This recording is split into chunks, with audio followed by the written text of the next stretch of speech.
तो students plus one के आज हम शुरू करेंगे प्लस वन बायोलॉजी। तो मैं कुछ बेसिक्स बातें सबसे पहले आपसे आज क्लियर करना चाहता हूँ, ठीक है, क्योंकि ये आपकी आज फर्स्ट वीडियो है। तो आप सब जानते हो ये जो सिस्टम हमें अडॉप्ट करना पड़ा है वीडियोस फॉर्मेशन का, ऑनलाइन क्लासेस का, ये हमने कभी करा नहीं इससे पहले, ठीक है। That is due to the corona virus कोविड-19 हमें ये जो है ऑनलाइन क्लासेस का कॉन्सेप्ट लॉन्च करना पड़ा है। क्लियर? तो आज हम प्लस वन बायोलॉजी में ये जो सिस्टम अडॉप्ट कर रहे हैं ऑनलाइन क्लासेस का, इसमें मैं आपकी आज फर्स्ट क्लास है, तो इस फर्स्ट क्लास में मैं कुछ आपको टिप्स, कुछ सिस्टम बताऊंगा। उसके बारे में आपने अपने दिमाग में ये पॉइंट्स रख के चल रहे हैं थ्रू आउट 2 साल, plus one and plus two. ये बातें मैंने दोबारा रिपीट नहीं करनी। क्लियर? ये बहुत ही फायदे वाली बातें हैं आपके लिए। इनके ऊपर आपने पूरा मनन करना है, चिंतन करना है और इनको अपने लाइफ में इंप्लीमेंट करना है, तभी आप सक्सेसफुल हो सकते हो। बेटा, माई सेल्फ मोहित अग्रवाल, आप सब जानते हो 24 साल मुझे हो गए पढ़ाते हुए, 24 ईयर्स पास्ट। 2000 से ज्यादा मेरे स्टूडेंट्स डॉक्टर बन चुके हैं और भी बहुत सारे स्टूडेंट्स मेरे अलग अलग फील्ड में जा चुके हैं। क्लियर? क्यों चले गए? ये उनकी अपनी मेहनत है। मेरी कंट्रीब्यूशन है लेकिन इतनी नहीं है जितनी कि उनकी अपनी कंट्रीब्यूशन है। सीबीएसई पीएमटी उन्होंने क्वालिफाई करे हैं, एम्स क्वालिफाई करे हैं, AFMC armed force medical college qualify करा है और भी बहुत सारे कंपटीशन उन्होंने क्वालिफाई करके आज की डेट में वो अलग अलग जगह पर सक्सेसफुल पर्संस के तौर पे काम कर रहे हैं। तो सबसे पहला, आपने मेडिकल क्यों ऑप्ट करा? आपका ड्रीम क्या है? आप डॉक्टर बनना चाहते हो, क्यों नहीं बनना चाहते, या क्यों बनना चाहते हो? तो ये सारी बातें आपको क्लियर होनी चाहिए। और डॉक्टर बनना है तो कैसे बनना है? Clear? What is the importance of biology in medical sciences? क्या इंपॉर्टेंस है? तो ये सारी बातें आपको क्लियर होनी चाहिए, आपको पिक्चर क्लियर होनी चाहिए, तभी आप उसके ऊपर फोकस कर पाओगे। तो कुछ बातें मैंने आज आपसे करनी है। ये हर एक वीडियो में मैं नहीं करूंगा, अगले लेक्चर्स में मैं नहीं करूंगा। क्लियर? तो इन बातों की तरफ थोड़ा सा ध्यान देना। बायोलॉजी, फिजिक्स, केमिस्ट्री, ये 3 सब्जेक्ट बेटा नीट में आएंगे। नीट आप सबको पता है, ये एंट्रेंस एग्जाम है। NEET UG and NEET PG 2 तरह के होते हैं। नीट यूजी मतलब under graduate program, NEET national eligibility entrance test, national eligibility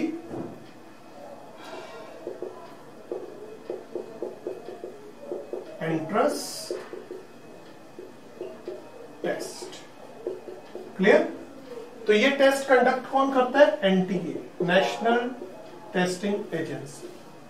clear? ये कंडक्ट करती है नीट का एग्जाम। ये क्लियर हो गया पॉइंट? नीट पीजी जो है वो एमबीबीएस के बाद होता है, पोस्ट ग्रेजुएशन एमडी एमएस करने के लिए। तो नीट यूजी आपका टारगेट है। प्लस 2 के बाद आप इसमें अपीयर हो सकते हो। तो आपके पास 2 साल है। इन 2 साल में आपने इसके ऊपर फोकस करना है। ये आपका टारगेट है, ये आपका गोल है, जिसके ऊपर आपने फोकस करना है। तो मैं आज थोड़ा सा आपको इसके बारे में बताऊंगा। नीट यूजी का जो टेस्ट है, इस टेस्ट में बेटा 180 क्वेश्चंस होते हैं। सभी question MCQs, multiple choice questions होते हैं। हर एक क्वेश्चन की 4 ऑप्शंस होती हैं, जिनमें एक ही राइट आंसर होता है। क्लियर? एक से ज्यादा राइट आंसर नहीं होते। तो एमसीक्यूज होते हैं 180 क्वेश्चन, 3 आवर्स, 3 घंटे का ये पेपर है, 3 आवर्स का ये पेपर है। ड्यूरेशन इसकी 3 आवर्स होती है। क्लियर? इसमें 90 क्वेश्चंस बायोलॉजी में होते, बायोलॉजी से पूछे जाते हैं, 45 क्वेश्चंस फिजिक्स से पूछे जाते हैं, 45 क्वेश्चंस केमिस्ट्री से पूछे जाते हैं। तो यहां से आपको क्लियर हो जाता है कि बायोलॉजी की इंपॉर्टेंस क्या है। पॉइंट क्लियर हो गया। 90 क्वेश्चन मतलब 50% वेटेज जो नीट में है वो बायोलॉजी से है, जिसमें 50% बॉटनी एंड 50% जोलॉजी। क्लियर? यानी कि 45 question botany study of plants, zoology study of animals, उसमें से पूछे जाएंगे। क्लियर? सो इसलिए मैं ये कहूंगा कि आप बायोलॉजी को एक पार्ट नहीं समझें। नीट की प्रिपरेशन के लिए बायोलॉजी 2 पार्ट है, एक पार्ट फिजिक्स है, एक पार्ट केमिस्ट्री है। सो बायोलॉजी की वेटेज बेटा नीट में ज्यादा है और बायोलॉजी के ऊपर कंसंट्रेट करना ज्यादा फायदेमंद रहेगा, क्योंकि आपका टारगेट जो है नीट स्कोर करना है। क्लियर? 4 मार्क्स का हर एक क्वेश्चन होगा। इट मींस कि टोटल मार्क्स कितने हो गए? 720 मार्क्स। टोटल मार्क्स कितने हो गए? 720 मार्क्स। 180 इंटू 4 720। -1 नेगेटिव मार्किंग होती है, ये बहुत क्रूशियल फैक्टर है। -1 नेगेटिव मार्किंग है, यानी कि यदि आपका राइट आंसर है तो आपको 4 मार्क्स मिलेंगे, यदि आपका गलत आंसर हो गया तो 4 तो कटेंगे प्लस 1 मार्क्स और कट जाएगा आपके राइट में से। क्लियर? यानी कि 5 मार्क्स कटेंगे आपके। So this is called negative marking. -1 negative marking हो गई। ये पॉइंट क्लियर हो गया? ठीक है। सो टारगेट आपका नीट और स्कोर टोटल मार्क्स 720। अब ये चीज सुननी है ध्यान से। 720 मार्क्स, 720 मार्क्स का टोटल पेपर है। टोटल मार्क्स कितने मार्क्स स्कोर करने हैं आपको? दिस इज इंपॉर्टेंट बेटा। सिंपल सी बात याद रखनी है, इस साल अभी जो 20 में पेपर होना है, 26 कल डेट अनाउंस हुई थी, 26 जुलाई को 2020 में पेपर होना है, 26 जुलाई को। तो उसमें कितने स्टूडेंट्स उसमें अपीयर हो रहे हैं? 16,84,000। हर साल ये नंबर इंक्रीज कर जाता है, हर साल ये नंबर बढ़ जाता है स्टूडेंट्स का। लास्ट ईयर 16 लाख अपीयर हुए थे, उससे पिछले साल 15 लाख अपीयर हुए थे, इस साल 16,84,000 अपीयर हो रहे हैं। मींस कंपटीशन बढ़ रहा है, सीट्स भी बढ़ रही हैं। ऐसी बात नहीं है कि सीट्स कम है, सीट्स भी बढ़ रही हैं, लेकिन कंपटीशन भी बढ़ रहा है। सो इसलिए फोकस बेटा किस पे करना है, ये आपको डिसाइड करना है कि किस तरीके से नीट क्रैक करना है, ये आपको फाइनलाइज करना है। पिक्चर माइंड में क्लियर होनी चाहिए, तभी नीट क्रैक हो सकता है। क्लियर? तो आपको पता है 360 मार्क्स की बायोलॉजी है। क्लियर? और 180 मार्क्स की फिजिक्स, 180 मार्क्स की केमिस्ट्री। सिंपल सी बात बेटा अपने दिमाग में रखनी है आपने कि मुझे स्कोर कितना करना है। क्लियर? बायोलॉजी आपको 100% करनी पड़ेगी स्कोर, और हो जाती है, टफ नहीं है। बायोलॉजी इजी है। हाँ, कुछ रूमर्स जरूर है माइंड में, कुछ 9th 8th 10th में कुछ बातें होती हैं ऐसी, स्कूल्स लेवल पे ये कहा जाता है कि बायोलॉजी बोरिंग सब्जेक्ट है, बायोलॉजी को क्रैम करना पड़ता है, बायोलॉजी जो है इजिली रिमेंबर नहीं होती। तो ये मेरे हिसाब से ये रूमर्स हैं, इनके ऊपर फोकस नहीं करना। फोकस किसके ऊपर करना है? टारगेट के ऊपर। या तो छोड़ दो, तो यदि इसको नहीं छोड़ना है, डॉक्टर बनना है, तो फिर इन बातों को छोड़ दो। क्लियर? बायोलॉजी बहुत इंटरेस्टिंग है, सिर्फ उसके कॉन्सेप्ट्स को समझना है। लर्न तो बेटा फिजिक्स में भी करना है, केमिस्ट्री में भी करना है, उसमें भी फॉर्मूलाज है लर्न करने हैं, उसमें डेरिवेशंस है लर्न करनी है, उसमें भी केमिकल रिएक्शन उनको भी लर्न करना है। लेकिन इसमें भी कुछ कंसेप्ट लर्न करने पड़ने, लेकिन कुछ कंसेप्ट्स को आपने समझना है। जब आप उसको समझ जाओगे, उसकी स्टोरी बना लोगे, उसकी पिक्चराइजेशन माइंड में कर लोगे, तो फिर ये बहुत इजी हो जाएगा। और यही एक ऐसा है टारगेट जिसको आप इजिली स्कोर कर सकते हो। पिछले 12-15 साल में मैंने अपने स्टूडेंट्स को ऑब्जर्व करा है, they score 360 out of 360 in NEET exam, in CBSE PMT. वो किस लिए कर पाए हैं? क्योंकि उन्होंने ब्रेन रिवीजन करा है, उन्होंने कंसेप्ट्स को समझा है, इजी वे में कंसेप्ट को डाला है, तभी वो इसको क्रैक कर पाएंगे। क्लियर? तो हम ये कहेंगे कि 360 आउट ऑफ 360 लेना है मुझे, तो ये पॉसिबल है, इसमें कोई दो राय नहीं है। ठीक है, तो इसको स्कोर करने के लिए आपको बायोलॉजी के ऊपर 100% फोकस करना है। यदि आप 360 आउट ऑफ 360 ले लेते हैं, सपोज लेट्स कि मुझे पता है कि 600 मार्क्स मेरे आ गए, तो मेरा पीएमटी क्रैक हो जाएगा, मेरा नीट क्रैक हो जाएगा, मुझे गवर्नमेंट कॉलेज में सस्ते में सीट मिल जाएगी। तो मुझे 600 मार्क्स में 360 तो मेरे बायोलॉजी में आ गए, तो बाकी 360 में से मुझे कितने मार्क्स चाहिए? 240। अब क्लियर हुआ पॉइंट? 360 में से 240, तो मैं फिजिक्स और केमिस्ट्री को में से उन मार्क्स को कंपनसेट कर लूंगा। क्लियर? तो ये टारगेट आपका क्लियर होना चाहिए आपको। सो बायोलॉजी के ऊपर खास आपकी पकड़ होनी चाहिए। क्लियर? तो ये बातें मैंने दोबारा रिपीट नहीं करनी है, इसलिए मैंने आपको क्लियर कर दिया है। +1 बायोलॉजी इक्वली इंपॉर्टेंट है। +1 बायोलॉजी को आप +1 में कवर कर लेते हो, +2 बायोलॉजी को आप +2 में कवर कर लो, तो इजी हो जाएगा आपके लिए। +2 बायोलॉजी कंपैरेटिवली इजियर देन +1। जैसे 9th टफ होती थी, 10th इजी था, उसी तरह +1 स्लाइटली लिटिल बिट टफ और +2 कंपैरेटिवली इजियर। So clear? लेकिन करना पड़ना है, इस चीज के ऊपर आपको फोकस करना है। Clear? There are 5 units, 5 units है +1 बायोलॉजी में। पहला यूनिट है diversity, diversity of living organism.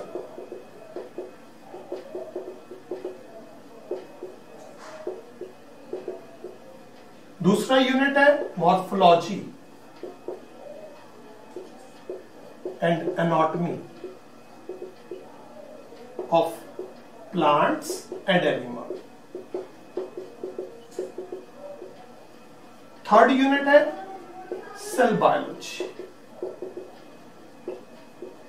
Fourth unit है physiology of plant and fifth unit आपका फिजियोलॉजी ऑफ एनिमल्स। तो बेटा +1 का सिलेबस आपका ये है। तो मैं आपको थोड़ा सा ओवरव्यू दे दूं। डाइवर्सिटी ऑफ लिविंग ऑर्गेनिज्म, ये आपने 9th में भी पढ़ा हुआ थोड़ा बहुत इसके बारे में। डाइवर्सिटी का मतलब होता है कि अर्थ के ऊपर लिविंग ऑर्गेनिज्म किस तरीके से डिस्ट्रीब्यूट हुआ है, कौन कौन से लिविंग ऑर्गेनिज्म है, उनको किस तरीके से हमने पर्टिकुलर कैटेगरीज में रखा हुआ है, कौन कौन सी कैटेगरीज है, किस तरह के ऑर्गेनिज्म होते हैं। तो ये सब हम इस यूनिट में पढ़ेंगे। सेकेंड यूनिट होता है मॉर्फोलॉजी एंड एनाटॉमी।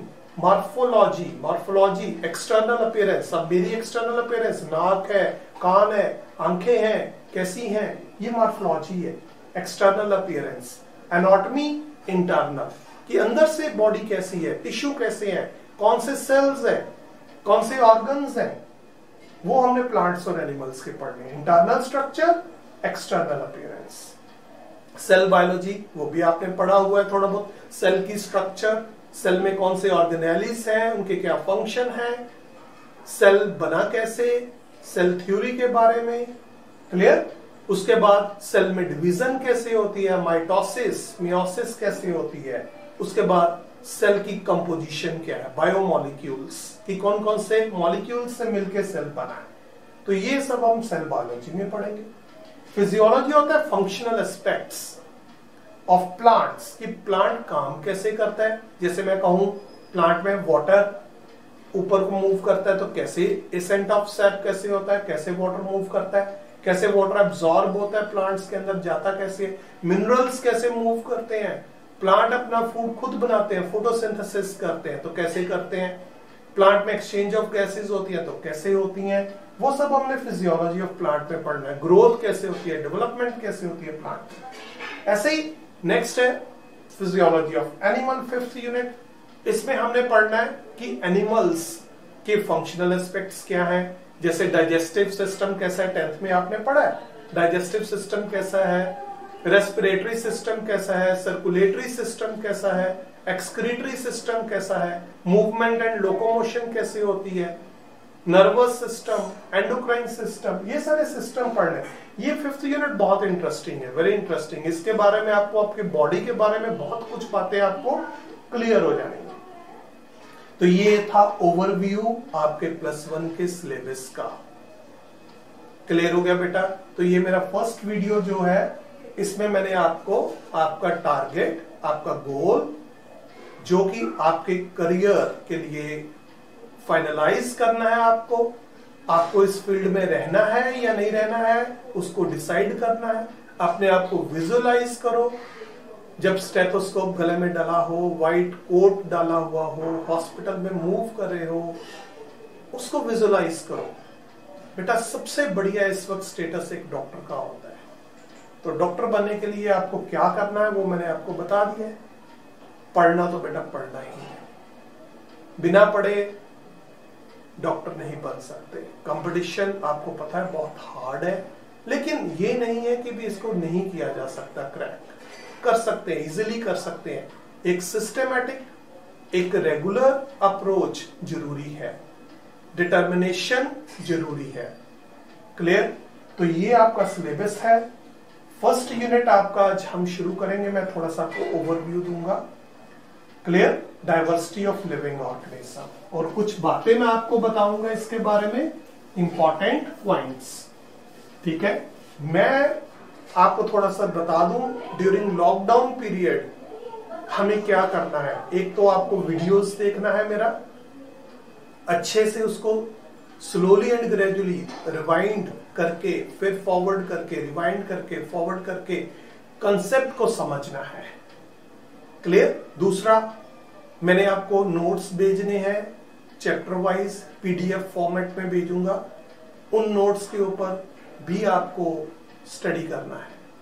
पूरी की पूरी एनसीईआरटी को हमने कवर अप करना है, वो मैं पॉइंट टू पॉइंट आपको मेरे नोट्स में, मेरे वीडियोस में इंक्लूडेड होगा, प्लस कुछ एक्स्ट्रा भी मैं आपको बताऊंगा पॉइंट्स, जिससे आपके बेसिक कंसेप्ट्स क्लियर हो जाएंगे। क्लियर?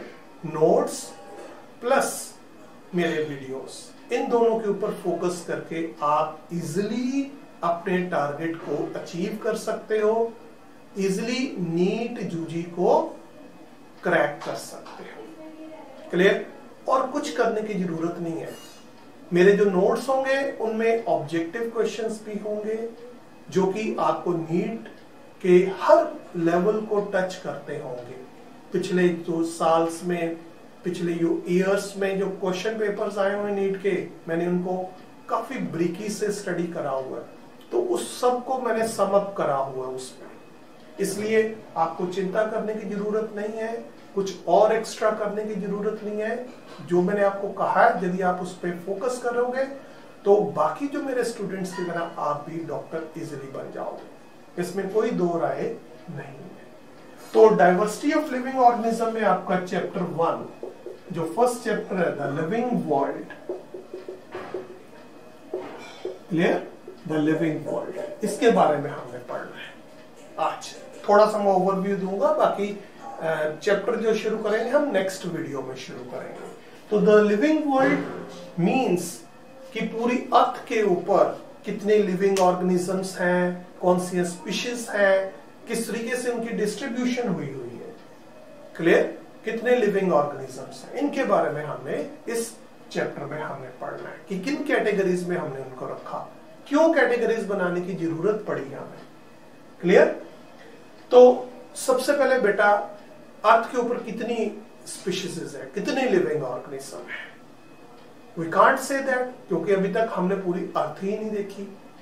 अब ओशन है, कितनी डेप्थ तक ओशन है हम पहुंच ही नहीं सके, लेकिन एक एक्सपेक्टेड वैल्यू है कि there are 20 to 40 million species are present on the earth। लगभग इतनी स्पीशीज अर्थ के ऊपर हो सकती है, क्योंकि स्पीशीज का कॉन्सेप्ट बेटा स्टैटिक नहीं है, डायनामिक है। मतलब स्पीशीज ये नहीं है कि स्पीशीज खत्म नहीं होती, स्पीशीज खत्म भी हो रही हैं, स्पीशीज नई भी बन रही हैं।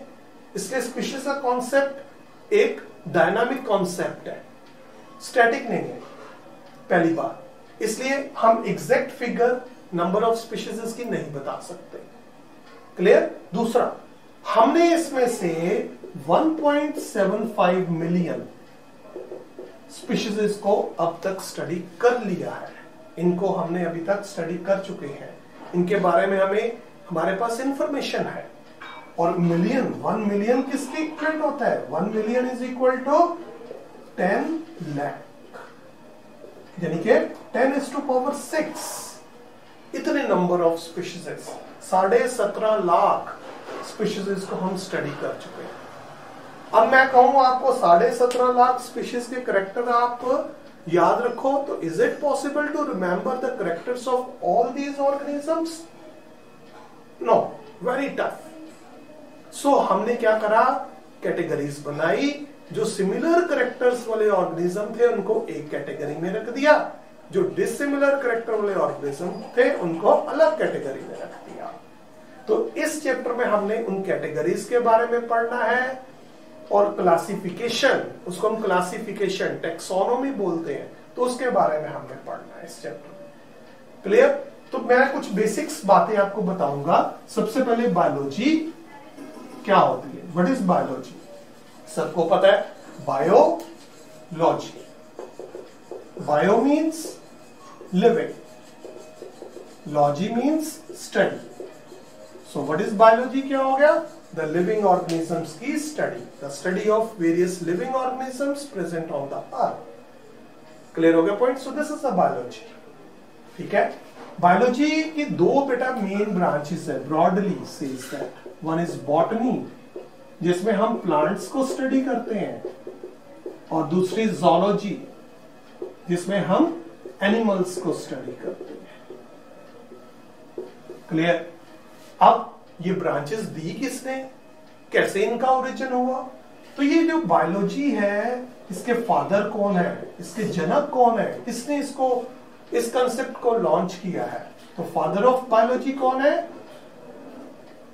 Father of biology Aristotle. Aristotle, total, complete, पूरा, अरिस्टोटल, पूरी बायोलॉजी के father. Clear? Father of botany कौन है? थियोफ्रेजस। थियोफ्रेजस। क्लियर? ये अरिस्टोटल का ही स्टूडेंट था। ये बीसी में, बिफोर क्राइस्ट, उस टाइम पीरियड में इन्होंने कंसेप्ट ऑफ बायोलॉजी और ज़ूलॉजी के फादर भी सेम अरिस्टोटल ही है। फादर ऑफ ज़ूलॉजी भी अरिस्टोटल है, father of botany Theophrastus, father of biology Aristotle. Term biology किसने दी थी? Term biology, this was given by Lamarck and Treviranus. इन्होंने टर्म बायोलॉजी, ये वर्ड बायोलॉजी है, इन्होंने यूज करा था सबसे पहले। सो बेटा ये क्लियर हो गया। ठीक है? अब लिविंग वर्ल्ड क्या है, लिविंग वर्ल्ड में कौन कौन से ऑर्गेनिज्म किस कैटेगरीज में इनको रखा हुआ है, तो हम उन ऑर्गेनिज्म को डिटेल में पढ़ेंगे। ठीक है? सबसे पहले द लिविंग वर्ल्ड, फर्स्ट जो चैप्टर है आपका। क्लियर? इस चैप्टर में लिविंग ऑर्गेनिज्म और non living organism, non living things, इनमें क्या डिफरेंस है। अब हम लिविंग है तो ये पेन, ये जो है इसमें और मेरे में क्या फर्क है? ये नॉन लिविंग है, मैं लिविंग हूं, हम दोनों में क्या डिफरेंस है? Means character of living organism. तो लिविंग ऑर्गेनिज्म के करेक्टर्स कैसे हैं, कैसे लिविंग ऑर्गेनिज्म होते हैं, तो ये आपको करेक्टर्स पता भी है, आप डिफरेंशिएट इजीली कर सकते हो। मैं ओवरव्यू दे दूं आपको। लिविंग ऑर्गेनिज्म ग्रोथ शो करते हैं, yes. Non living things grow करती हैं, नहीं, लेकिन कुछ है, मैं बताऊंगा डिटेल में। Then reproduction, multiplication, living organism अपने जैसे और लिविंग ऑर्गेनिज्म प्रोड्यूस करते हैं, यस। ये पेन कर सकता है, एक पेन से 2 पेन बन सकते हैं, नहीं। Clear? Third, sense, living organism sense show करते हैं। अब मेरे पिंच हुए, मुझे महसूस होता है, मुझे सर्दी गर्मी महसूस हो रही है, क्लियर? तो मेरे में सेंसरी सिस्टम है, मैं रिस्पॉन्ड कर रहा हूं एक्सटर्नल एनवायरनमेंट के प्रति, क्लियर? अब फॉर एग्जांपल बाहर गर्मी है, मुझे पसीना आ रहा है, स्वेटिंग हो रही है, क्यों हो रही है? सर्दी है, कंपकपी छिड़ रही है, क्यों हो रही है? तो ये सब रिस्पॉन्ड है, respond toward the external environment. हम ही नहीं करते, प्लांट्स भी करते हैं, और लिविंग ऑर्गेनिज्म भी अपने आप को अडेप्ट करते हैं, अपने अंदर चेंजेस लेके आते हैं एक्सटर्नल एनवायरनमेंट के अकॉर्डिंगली, क्लियर? तो ये हो गया sense. Consciousness, self consciousness. Self consciousness सभी ऑर्गेनिज्म में नहीं होता, हमें है। We are the most advanced organism. हमारे पास ब्रेन बहुत डेवलप्ड है, हमारे यहाँ बॉडी का सिस्टम बहुत डेवलप्ड है बाकी ऑर्गेनिज्म के comparatively. So we are conscious, but बाकी सारे लिविंग ऑर्गेनिज्म कॉन्शियस नहीं होते, क्लियर? मैं क्लियर करूंगा डिटेल में आपको विद एग्जांपल्स। ये क्लियर हो गया पॉइंट? सिमिलरली मेटाबॉलिज्म, मेटाबॉलिज्म की कितनी केमिकल रिएक्शंस है जो लिविंग ऑर्गेनिज्म में हो रही हैं, उन सभी केमिकल रिएक्शंस को हम मेटाबॉलिक रिएक्शंस बोलते हैं, और कंसेप्ट को मेटाबॉलिज्म बोलते हैं, क्लियर? हमारी बॉडी में चीजें बन रही हैं, चीजें टूट रही हैं, डाइजेशन हो रही है, फूड कॉम्प्लेक्स फूड सिंपल में कन्वर्ट हो रहा है, डाइजेस्टिव एंजाइम प्रोड्यूस हो रहे हैं स्टमक में, इंटेस्टाइन में, ठीक है? तो वो सब केमिकल प्रोसेसेस है। हम सांस ले रहे हैं, ऑक्सीजन जा रही है अंदर, ग्लूकोज को तोड़ रही है, ब्रेक कर रही है, कार्बन डाइऑक्साइड और वाटर में कन्वर्ट कर रही है, वो सब मेटाबॉलिक प्रोसेसेस है। डिटेल में बताऊंगा इसके बारे में, क्लियर? मेटाबॉलिज्म, ये समझ में आ गया? तो ये सारे कैरेक्टर, और भी बहुत सारे कैरेक्टर हैं लिविंग ऑर्गेनिज्म के, इनके बारे में आप सोचना। जो मैं आपको नोट्स दूंगा उनमें भी इनकी डिटेल लिखी हुई है। कोशिश करो कि सिर्फ वही पीडीएफ नहीं पढ़ने हैं, अपने नोट्स भी बनाने की कोशिश करना है। तो ये इस वीडियो में मैं इतना बताऊंगा। नेक्स्ट वीडियो में हम इन कैरेक्टर्स के बारे में पढ़ेंगे, टेक्सोनोमी के बारे में पढ़ेंगे। तो ये मेरी वीडियो को आप देखो अच्छे से, अपने टारगेट को फाइंड आउट करो, उनके ऊपर चिंतन करो, मनन करो, उसको फाइनलाइज करो गोल को, ठीक है? तो ये बातें मैंने रिपीट नहीं करनी है, तो इन बातों की मैं नेक्स्ट वीडियो में बात करूंगा। मेरी वीडियो को आप लाइक करो, मेरे YouTube चैनल को आप सब्सक्राइब करो, ये वीडियो आपको YouTube चैनल पे मिल जाएगी, क्लियर? उसको सब्सक्राइब करो, वीडियो को लाइक करो, शेयर करो। Thank you very much.